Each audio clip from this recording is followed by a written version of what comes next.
So I have some notes, otherwise I tend to like go in millions of directions. So thank you to Gundy and to Abby. And it's a real gift to be here with Margaret and be surrounded by all of these exhibitions. Uh, so my prints begin with being in the natural world, hiking and noticing.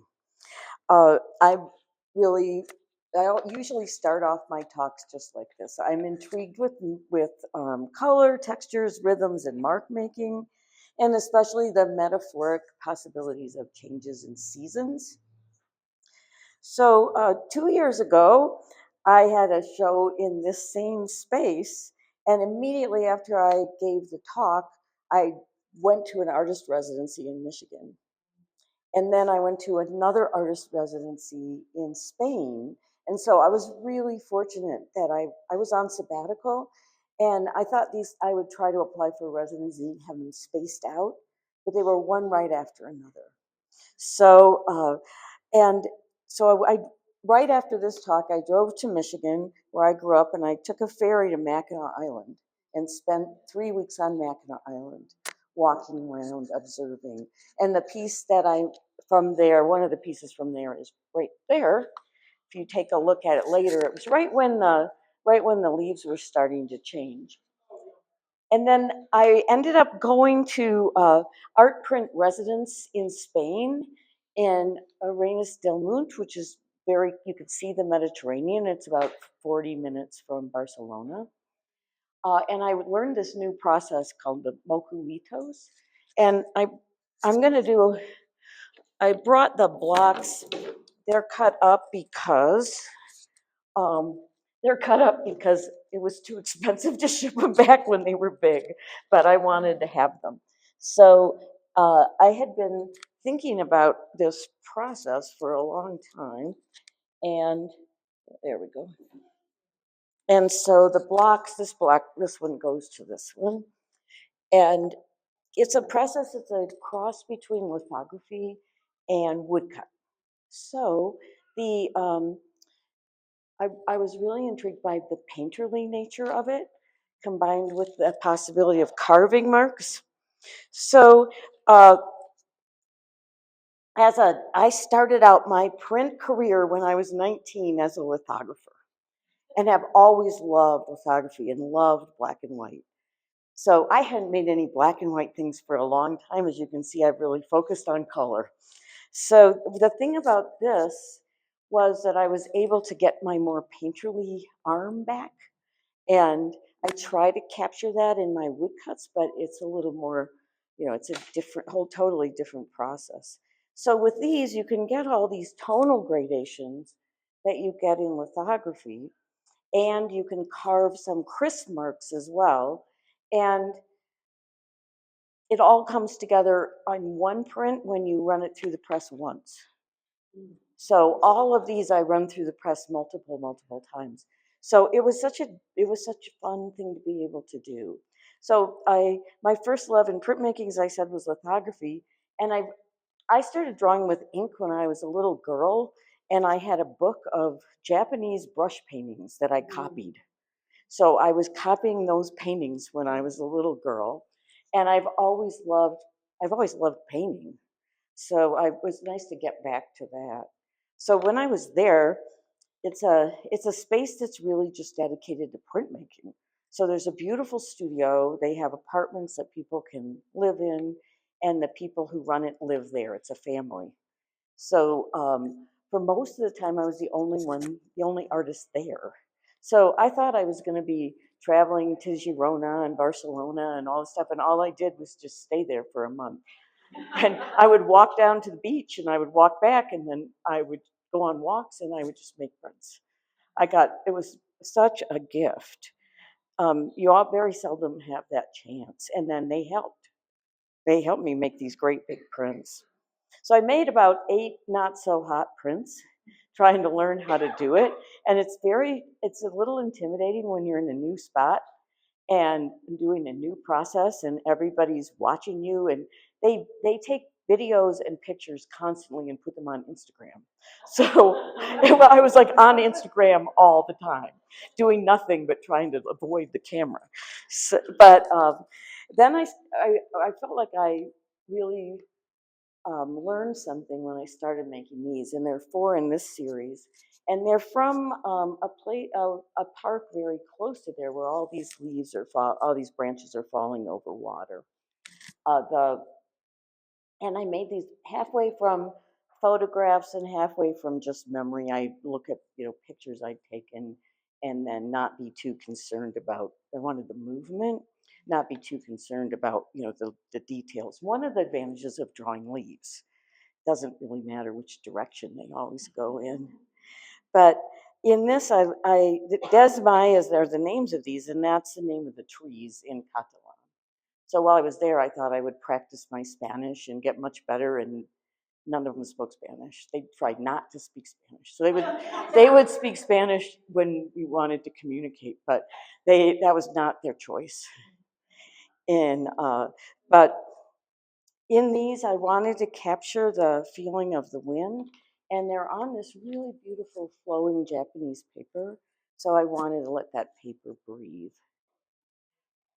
So I'm still trying to figure out, how this experience influenced these subsequent woodcuts from what I did before, and I'm still working on that. I think one of the things was the spatial arrangements. And that idea of having certain things right on the front and then things receding back, and different kinds of layers. And so I think with these, I had all that breathing paper. So I thought I would get that back into these, but I'm still working on it. So this one I did I did this when I came back from Spain, and left a lot of space. Because my inclination is to have a lot going on, more and more, almost like a tapestry or a really more complex arrangement. And I'm really interested in this idea of collaging flatness, and then something with another space. It's kind of way of collaging space.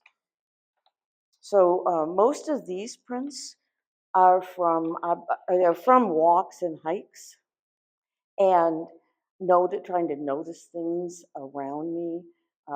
One of the things I've talked about in the past is that I grew up in Michigan. I was born in Hawaii, and I was always surrounded by water, so I'm looking for it everywhere now that I live in Colorado. And there are 3 of these that inspired the title of my show. I was talking with Heather Oklaus, one of my colleagues who's back there.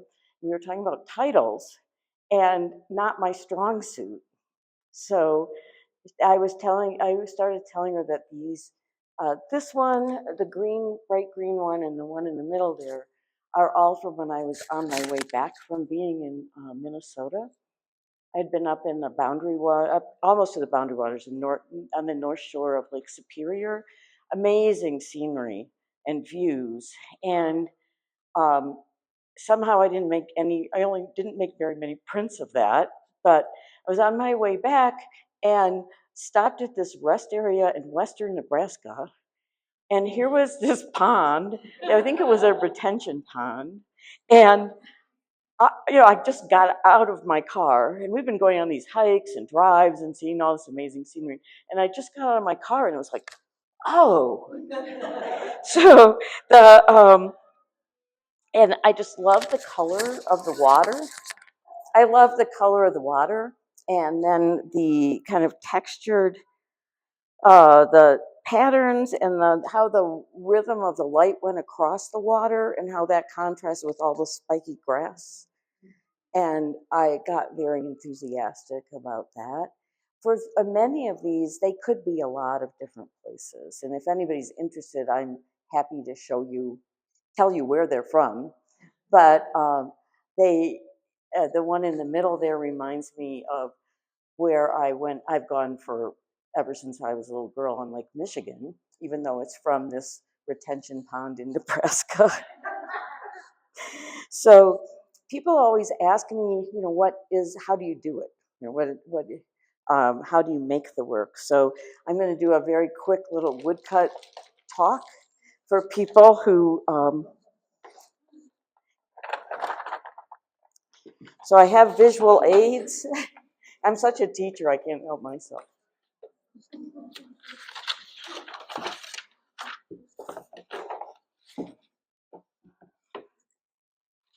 So I start with plywood, birch plywood or maple.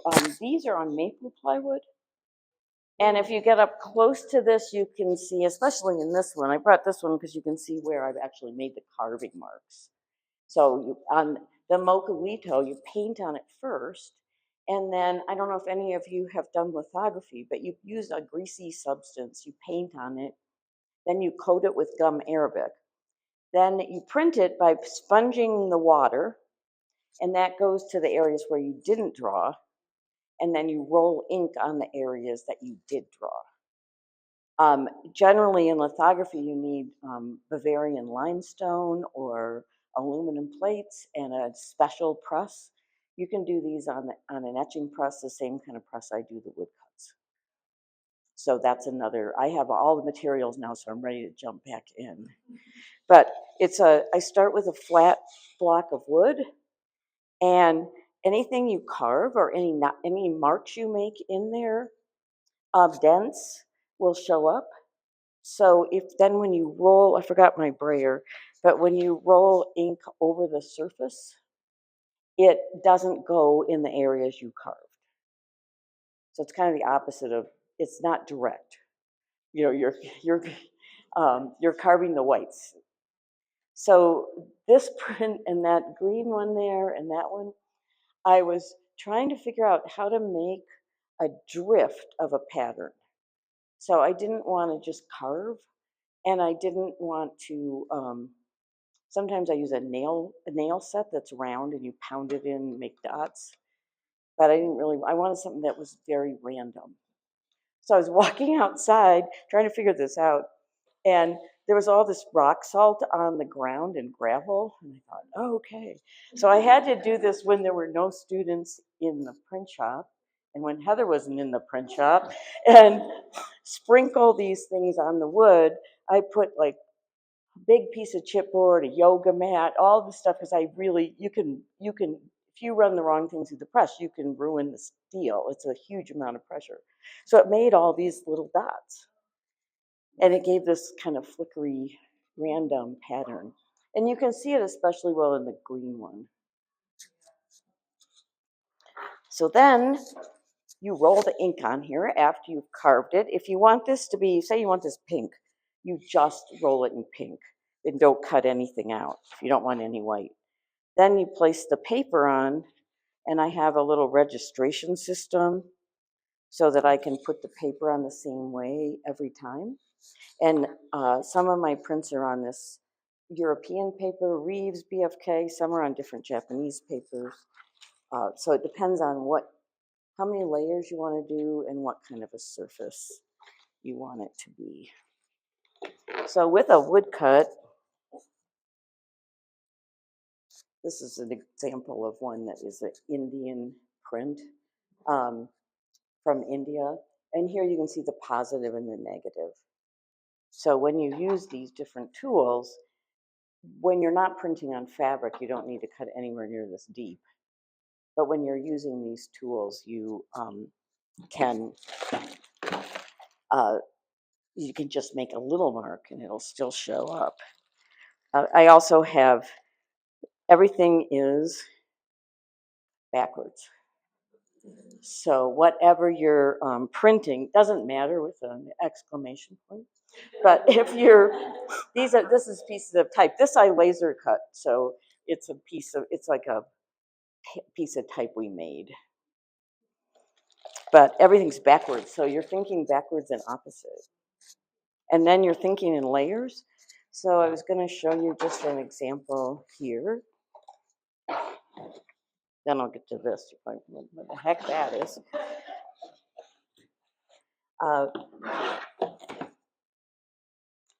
So if you want to make a print, I tend to I take photographs, and then it's always someplace I've been, and I'm trying to remember where I am when I'm doing it, so I can capture all the light and the sound and all of that. But I would first, I don't know if you can even see this from there, but first thing you do is you cut out everything that would be the white of the paper and print one color. Then I printed one more color. So some of these I get really picky. These ones I saved out one of each. So the way it goes is you print the colors on top of each other. Once you get the whole edition finished, you're done. So you stop. You don't go back because you can't add wood because you're carving all the time. I have this is what the board looks like when it's done over there. So all I have left is this like rainbow kind of blended roll of blue. So you can't go back and do anything down here unless you carve another block. So it's a little dangerous. So then I just keep going. It's another one. And I got a little carried away with the greens. I probably could have kept one or two out. This is orange. So it was a little bit of a surprise. So then I did green again. And when I did the green again, I'll leave these here. You can look at them after all the talks if you want. Then you can see the orange because it's surrounded by that green.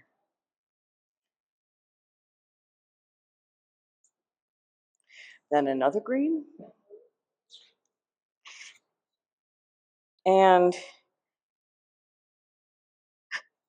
another green.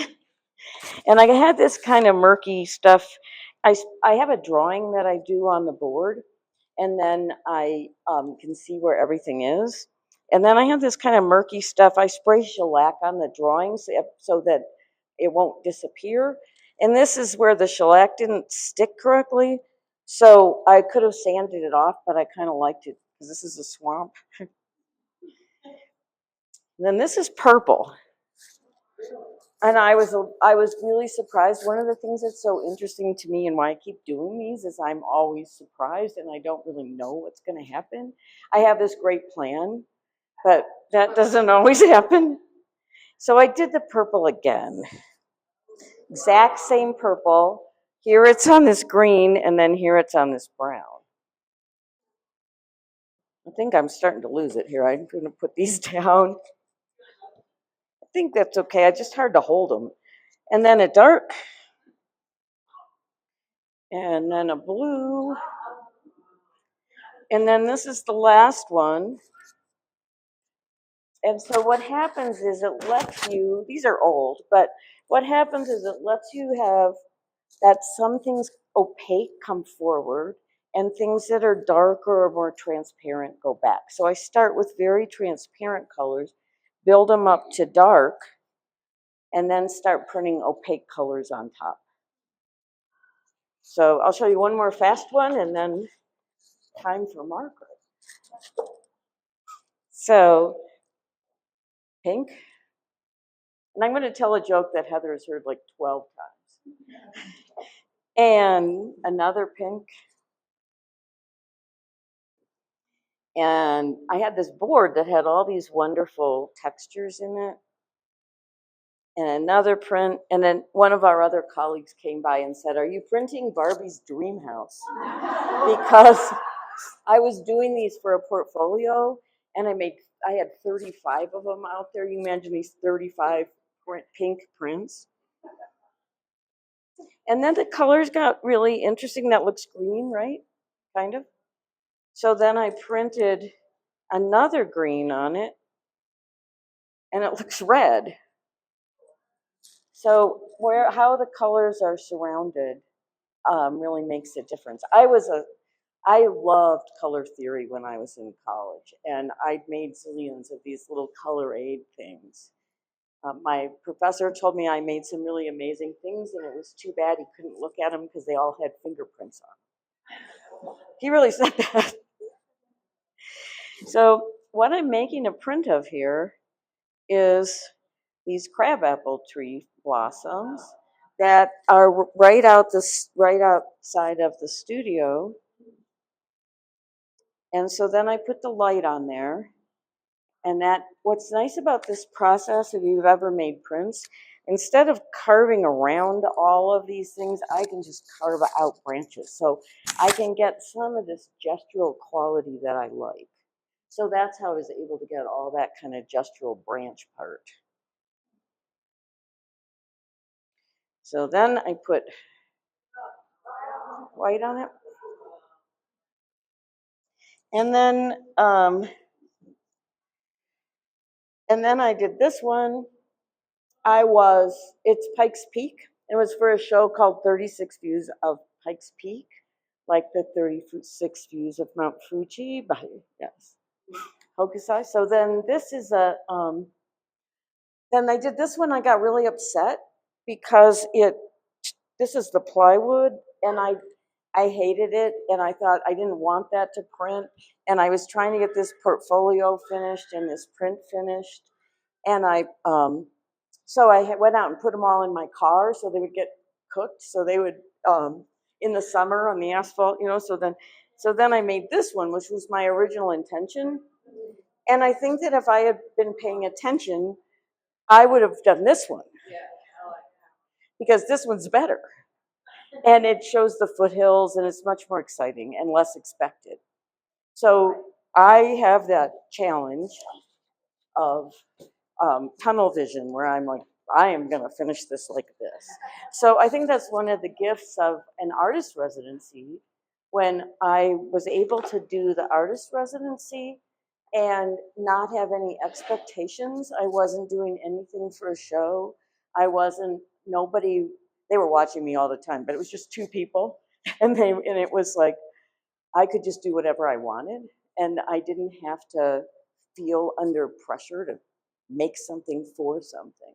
So I think that those of you who are artists, if you have a chance to get an artist residency, it's very wonderful because it's usually a gift of time and space. So I don't have any in the future, but I'm going to start applying for them.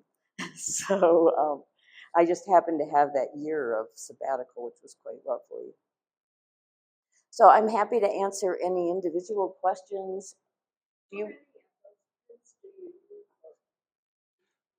They're all different.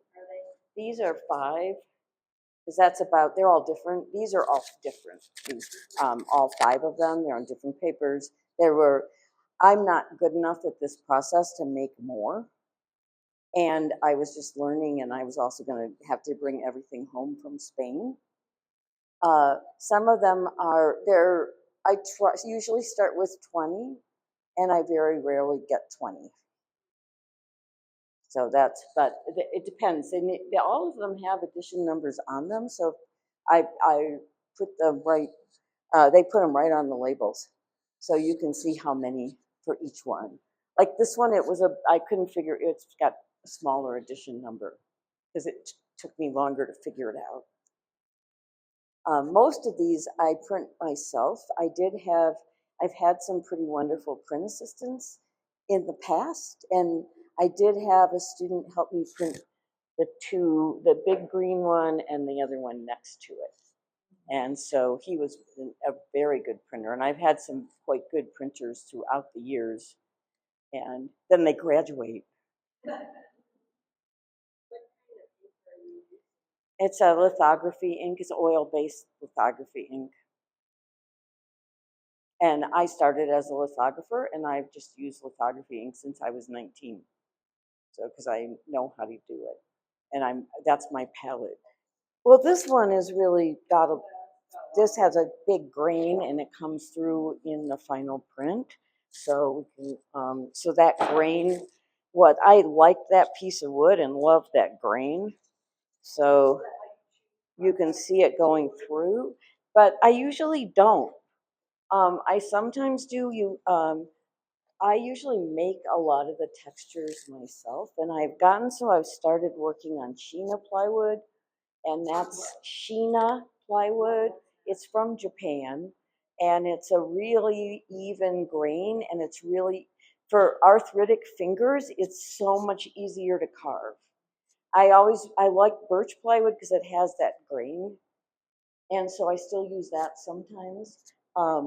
This maple plywood is really hard to carve, so it's great. It's fabulous for the process, but the carving is a little more difficult. But I'm a person who likes that physicality of carving, and I love the idea of making landscapes with wood and that kind of history and tradition of woodcuts and landscape. 1/4 inch. These are 1/8 inch, and you can see they kind of warped. Yes, 1/8 inch will warp. This also has lots of water on it from your printing. And then when you finish printing these Mokulito prints, they're kind of done. I tried reprinting some, and they're pretty much you print as many as you want, and then you can't reprint them. But this went through the press a lot, and it warped a tiny bit, but it's gone through like 15 times, so it doesn't have a warp. If you get a little bigger, I started out with 1/2 inch and making these giant prints, and then I got a teaching job, and their press didn't come up high enough, and it was in North Carolina, University of North Carolina. So I took the board to a furniture place, and they planed it down so I could run it through the press. So and I never took a woodcut class. I kind of learned how, and I invited this fabulous woodcut artist to come to my school when I taught in Minnesota, Karen Kuntz. And so she did a workshop for my students, and she explained this, and I thought, I will never understand it. It's this backwards, how do you know what you're carving, what you're cutting? And then, so the first ones I made were they look very tense. So it was it's fun. I like that analytical and the more gestural carving part. Thank you all for coming. I really appreciate it.